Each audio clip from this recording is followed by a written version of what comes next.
Hey guys, in this segment we're going to be talking about animals. We do everything on this video from NFL sports predictions to glass to gaming to dogs. But today, right now, we're going to be talking about animals. So today we're going to be talking about what to do if you find a dog that is either abandoned or on the side of the road or just simply escaped from their owner's house. You never know. Okay, so this happened to us recently, not our dogs, but we were traveling to actually the same place where I got my dog from to get hay for my small animals. My dog wasn't with us, and even if he was, nothing happened to him. But while we were there, we saw a dog on the street, and my girlfriend's dog was with us at the time. And we basically stopped. We pulled over.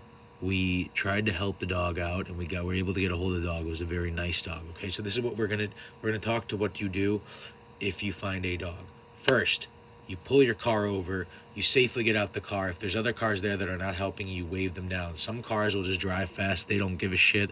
And some cars will either like not see, some cars will like drive too close. Like if the dog comes near the road, they'll slow down barely, but if the dog's not there, they'll drive still too fast, and I don't appreciate that. And some people won't stop at all, and then it's ridiculous. And some people will actually help, and some people will actually try to help you, but some people will just keep driving like at a pace where it's not comfortable for you when the dog is right near the road, and you can't tell if they would still do that or not if the dog was by the road. Okay, so there's not good people out there in the world. Assume that there's not, otherwise that you wouldn't be in that scenario. Okay, there's not good people out there in the world, so make sure that dog stays safe, and don't assume other people won't help you, and assume other people don't have the good intentions. Some people might, and that's always a bonus, but yeah. So once you are able safely get a hold of the dog, give them treats, give them whatever, safely wrap them in a towel, put them in the back to where they can't like get to you. This one didn't bite. Hopefully they don't bite. The dog in the picture, the thumbnail, the photo is the one that I rescued. His name happened to be Tanner. He got out of a fenced backyard because apparently the neighbors had special needs, we'll say, and they were going to get a ball over there, and the owner said it was okay for them to do that. But don't ever tell anyone to do that if you have a dog in your yard. My rule is, first of all, I have a locked fence with like a key and a lock on my yard, so no one can come through anyway. You'd have to hop it, but that's much less likely for someone to come through. But point being is that not only do I do that and prevent most of the stuff, but even if I didn't have it locked, to tell no one's allowed to come to my yard. If you dropped a ball there, you can ring the doorbell and I will go get it for you. And that's never had to happen, really. And I have young neighbors too. If it happens, it's not that big of a deal. So yeah, she shouldn't have done that. But either way, the dog got out the yard. They left it wide open, and when she let the dog out, he got out of the yard. And he went like a good 3-4 hours away. It wasn't pretty funny. He was pretty hungry. He was pretty thirsty. We got him some dog treats. Since before we got home and to give him dog foods, we stopped at McDonald's as we were hungry after putting all that hay in my car and then filling it up in my Corolla with my girlfriend, her dog, this dog, and about 60 to 100 pounds of hay. So about 120 actually pounds of hay, sorry. So 2 bales, about 60-pound bales. So yeah, it was a lot. And then we had 81 miles to drive.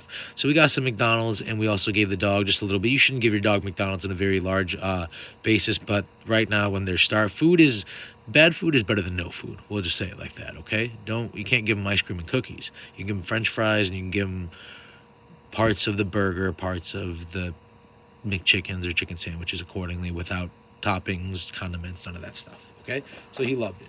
And then when we got home, I gave him some salami, I gave him some dog food. I did accordingly for him. He loved it. Yeah, and then the next morning I gave him some dog food as well too. My dogs really liked him. They seemed to get along with him. He didn't seem to bother my older dog. My younger dog, who's the bigger dog, bothered him though, even though he wasn't bothering him. He thought it was funny to try to like mess around with him, not hurt him at all, but like mess him, or like try to like, when he wasn't looking, he tried to hump him one time, but just small dog stuff like that, not a big deal. They were safe, they liked each other, they got used to each other.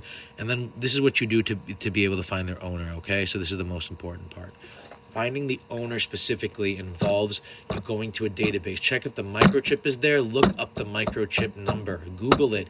Look, how do I look up the microchip number? I can't give you every single detail. You can Google it. You have a mini computer on your phone. I'm tired of people asking questions a lot about these types of things, okay? It's a little passion of mine. So Google it. Where can you look up the microchip number? And always remember this too, for your own dog, register the microchip numbers. Just because you get them with the microchip, how are they going to know that microchip is magically connected to some address, let alone if you move, right? You got to register the microchip. Okay, get a microchip scanner. Check your dog's microchip. It's worth it. Ain't it worth it if your dog run away? How much in tears would you be? And always keep up with the tag and leash. Tag, leash, extra. Don't let it happen to begin with, but also use preventative methods. The point being is that basically, so you call, you check for the microchip.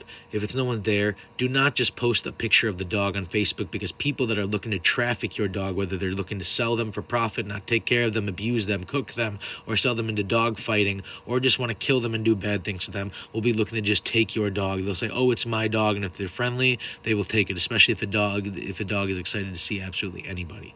Okay, so make sure it's the owner. Ask in the community area, hey, was anybody missing a dog? You got to get with that community and got to make it happen. Imagine if that's a lost child, okay?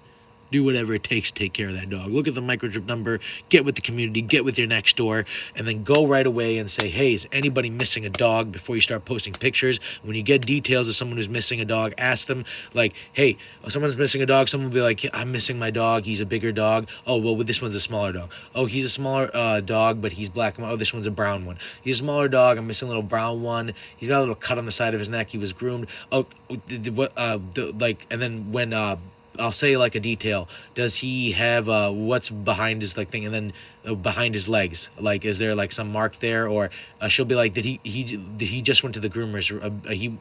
Before he escaped, and then I'll notice that the dog was very groomed. So that's another thing too. She's like, he has a small cut on behind his neck. So that'll be another thing as well too. You can just tell by the tone of voice. Do not give the dog to a wrong owner. Okay, all right. Let's do good in the earth. Okay, so there's a little synopsis. There's no direct answer. You got to look up the microchip number. You got to look up the community discussion, whatever it is, whether it's on Facebook, Nextdoor, or whatever. You got to get a hold of the community, see who's missing a dog. And then you got to also, don't contact animal control. Don't contact the police, because animal control is on bullshit. Sometimes they're good, sometimes they're bad, depending what city you're in. They will just even if your dog is perfectly healthy, if your dog gets out and is escaped and there's too many animals there, they will literally just put your dog down simply because they can't take care of it. Just because your dog got out. It's bad. And just so you guys know, an animal escapes every 10 seconds out the yard. Let's be responsible and not let this happen to our dogs. And if someone's missing a dog, let's make sure we get it home safely and tell them to make sure not have this fucking happen again. Okay? Goodbye.